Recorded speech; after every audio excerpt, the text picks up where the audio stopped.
Is China preparing for war? Some say yes.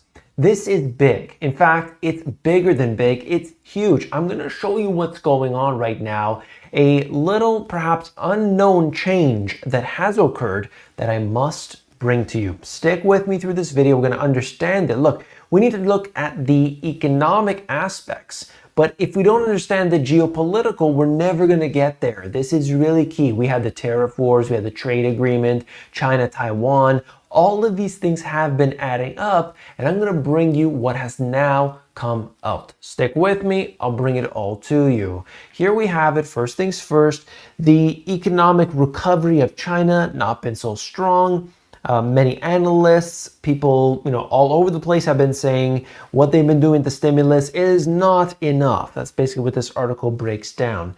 And there's been a divergence in between what the PBOC is doing, that's China's central bank, and other countries around the world. Certainly we can see that many of them, maybe it's Jerome Powell and other central bankers have spoken and said, we need to tighten our policy, we need to tighten our belts a bit, we need to get inflation under control.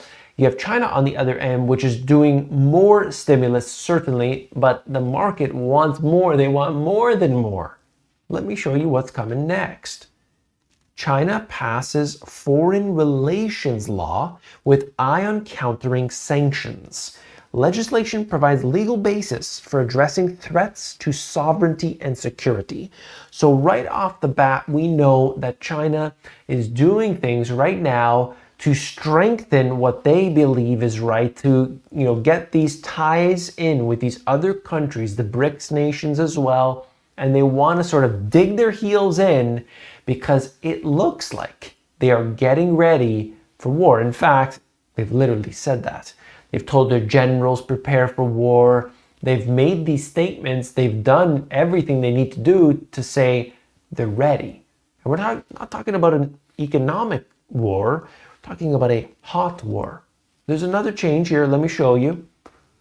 I'll show you this in another article. China's new foreign relations law provides greater legal backing for countermeasures against actions that impact its sovereignty and security, potentially paving the way for further sanctions targeting countries like the US. The law on foreign relations is the first piece of legislation to lay out China's basic diplomatic principles, saying if you screw with me, you're going to get screwed over. And I think this is going to be a back and forth between China and the US big time.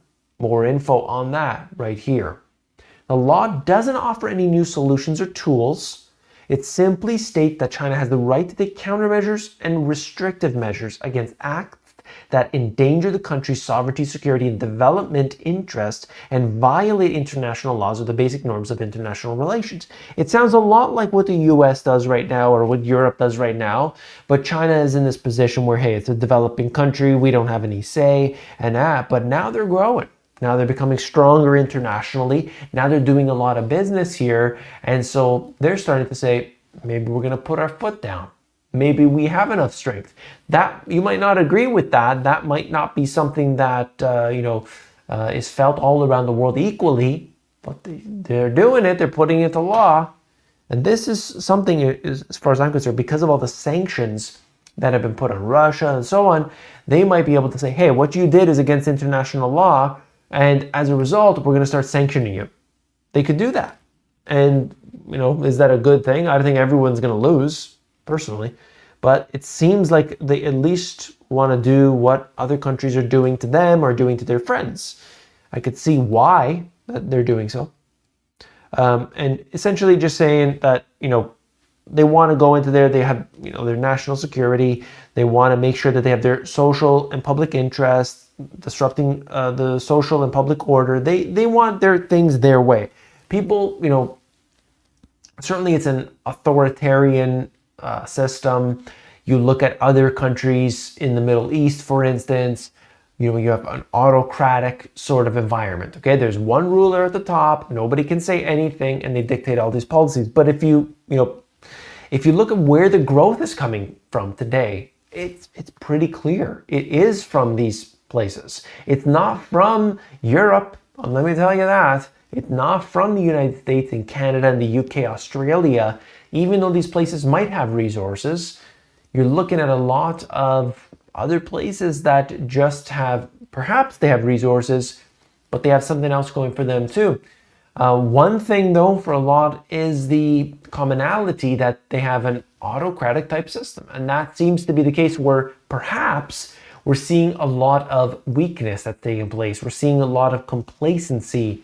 We tolerate. One of the problems we have today is that we tolerate BS. We tolerate nonsense and garbage. And in some of these places, it's just, no, this is the rule. This is the way it's going to be. And end of story, that's just it. And, if you don't like that, obviously you're upset. But if you do like it, you feel real good about that. It's just like why we have this left-right paradigm. Because if you agree with the one side, and that's, the government that you currently have, you feel so good. And it's the opposite, vice versa. Really all depends. I could go on about that. I would love to do a rant about this and these different countries that have really shown strength. United Arab Emirates just being one good example where a lot of businesses are moving there, a lot of real estate purchases, a lot of money is moving there, foreign money. And certainly it's a small place, no question. But then you have the other nations around there. Saudi Arabia, despite everything, Saudi Arabia is growing tremendously. Just look at the things that have happened, okay? And still, money is being thrown at. They just now partnered with the PGA Tour, LIV Golf. Oh, that's terrible. How can all those golfers go to LIV? Now they're combining into one. I don't know what the percentages are, but there you go. Some say it's a takeover. That's just part of it. Now they're going to go into all these different sports. They're going to start taking over that. You could see what's happening. Get the writing on the wall. You better wake up to that.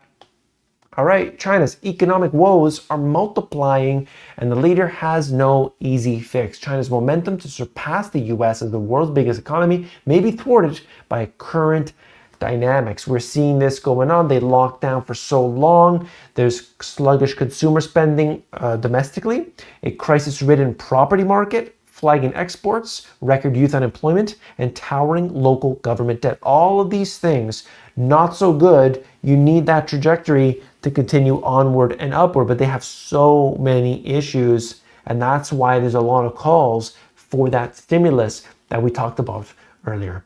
Very quickly, I want to tell you about my Discord. You got to get into the Discord. Number one, you're going to get the notifications. The notifications that come out on this Discord will be for the daily YouTube video. So you're going to get notified through that. You don't have to worry about no algorithms anymore.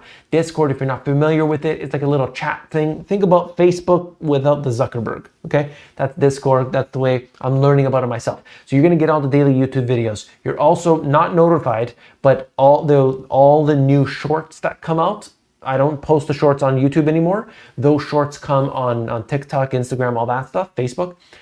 So that is going to be all on there as well. But better than that, I'm doing giveaways. I will be starting, I believe, next month, and maybe even this month, giveaways that will be coming out. And I'm going to do that through Discord. So you want to join me on Discord, I'll continue to mentioning that, and just go into the link into the description and you will see the Discord link. Hit that. That's the invite for you. I hope you'll join me there so you can get that free stuff. Okay, and more stuff, by the way. I'm going to be doing kind of like a lot of free info through there as well, okay? I want everybody in there. You get the notifications for the YouTube and so on.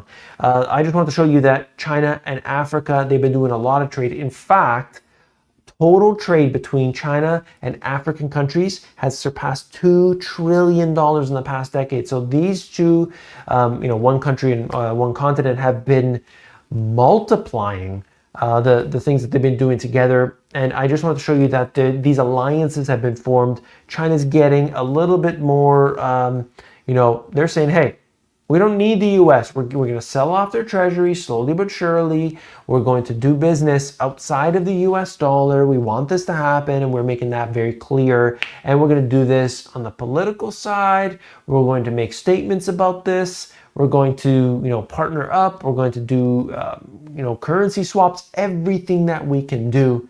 And that is yet another thing with Argentina's central bank allowing banks to open accounts in Yuan. So businesses, obviously, this would apply to businesses going from China to Argentina, and that makes business easier, and they're expanding. So I think Argentina is going to be one of the next countries to be in the BRICS. They've got their own problems, but I'm just trying to show you the alliances and the things that have happened and the reason why what I talked about earlier about this new law, they are trying to become the next superpower. They're trying to do that, and so I think they're setting the groundwork there, but it's not without its challenges. If you want to know how to prepare for yourself, you've got to understand the pillars of prosperity, increasing your income and self-sufficiency. I talk about that right here in this video. Click it. I'll see you there.